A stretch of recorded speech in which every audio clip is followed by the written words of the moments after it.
What is up guys, and welcome back to the channel, and in today's video I'm going to be back talking about chopping again. So this is a little bit of a follow on from my previous video in a way. I am back on the SP404 Mark II, but again, like my previous upload, this technique and the techniques that I'm going to be talking about in this particular video are not specific to this device, so if you're working on something else, you can definitely follow along. Just before I start, I wanted to let you know again about the 15% discount on everything at my shop for Halloween. Check out the links in the description below and use Spooky at the checkout. That'll give you 15% off absolutely everything in my shop. It really helps me to keep making these videos, so any support is very much appreciated. Right, so here we are on the SP404 Mark II, and today what I wanted to talk about is chopping vocal samples. Now, this has become a big thing for me over the past couple of months because I've been making a lot of beats that are boom bap style, and a lot of the samples that I'm picking up are heavily laced with vocals. So it makes a really fun challenge when you're chopping, and I've started to notice a few things that are making them sound smoother and better than they could.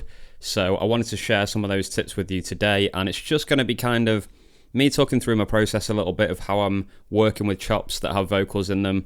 And yeah, hopefully along the way there's some information which is useful to you guys and you can apply that to your own beat making. Basically, the main crux of what I wanted to talk about today is that I've noticed a thing with vocal chops that if you chop a word in half at the end of a loop, it can sound really distracting and it can ruin the dynamic and the sort of flow of the loop that you're trying to create.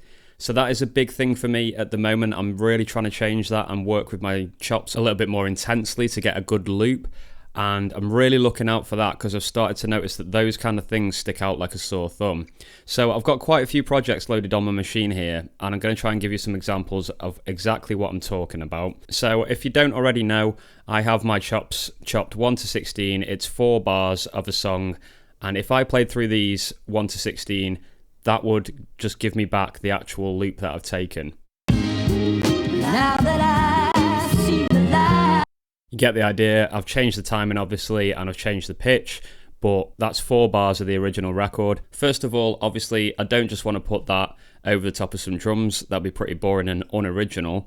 So I will always be looking for different patterns, and I want to change the pattern away from the original and put my own personal touch into it.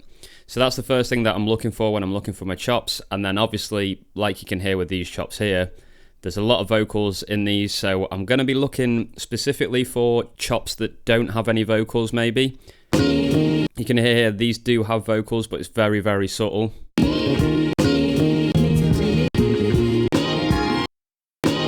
16 in particular there, you can hear pretty much has no vocals in it at all, so that's going to be a very useful chop towards the end of the loop, because like I mentioned, I don't want these words cutting off halfway through. So that pad will definitely be in mind for the end of the loop. So then I'll just kind of randomly start pressing the chops and seeing what I can come up with, see if there's any ideas, and trying to look for that starting point really, and take it from there. So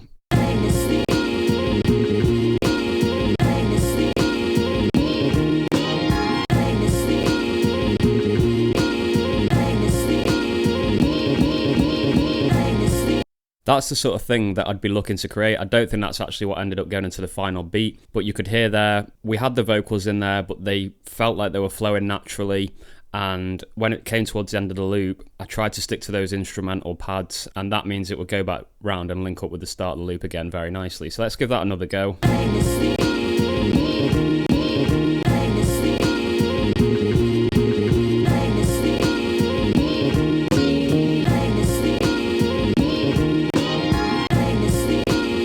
So that's 16 there, linked very nicely into 9, and they're the kind of transitions that I'm looking to make now when I'm working with my chops. I spend a lot more time in this area trying to work out these loops and trying to get the smoothest loops possible. So I'll try and see if I can find some examples here of what I'm not looking for. So these are things to look out for.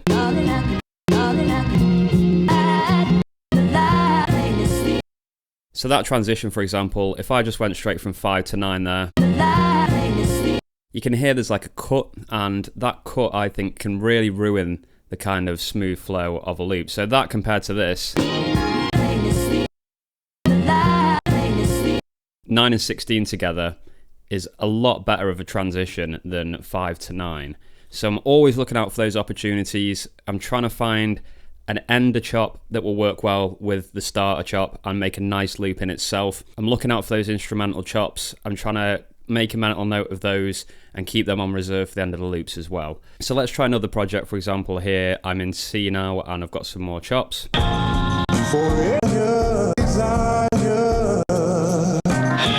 Again, you can hear there's a lot of vocal work in this sample and I need to sort of puzzle this all together to make a smooth loop out of the original chops. Again, I've done exactly the same chopping technique, 1 to 16. There's a feeling of the... So this pad here, pad 4, is a very good example of what I'm talking about.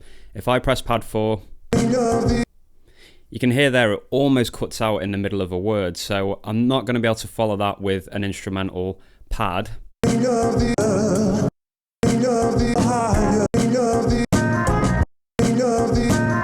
Doesn't quite have that smoothness that I'm looking for. It's actually quite close compared to other examples that I've tried in the past, but hopefully you're kind of getting the idea of what I'm trying to say here. I think that's probably a better example, which I've just found here, is 10. So he's literally started singing the word and then it cuts off. If that's at the end of a loop, it is going to feel very untidy, I think. Now, don't get me wrong, you know, there's no rules to sampling. This rule won't apply to every single loop. Sometimes that can be quite nice to have that sudden cut and go back to the start, but I've found myself recently that it's much better to spend a little bit more time almost massaging these melodies out of these chops and finding these smoother ideas. So that's a great example.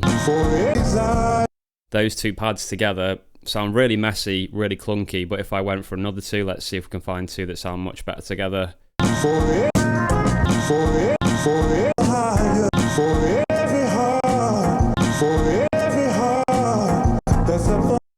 And I did mention that I don't want to always go with the original melody of the song, but if there is a piece of vocal work that you like and you don't want it to cut off like that, at least you know as well with this method of chopping that you can fall back to that and keep the original kind of flow of the sample. So there you could hear if I was going to go 10, 11, 12 there, round off a loop quite nicely to be able to go back to the start.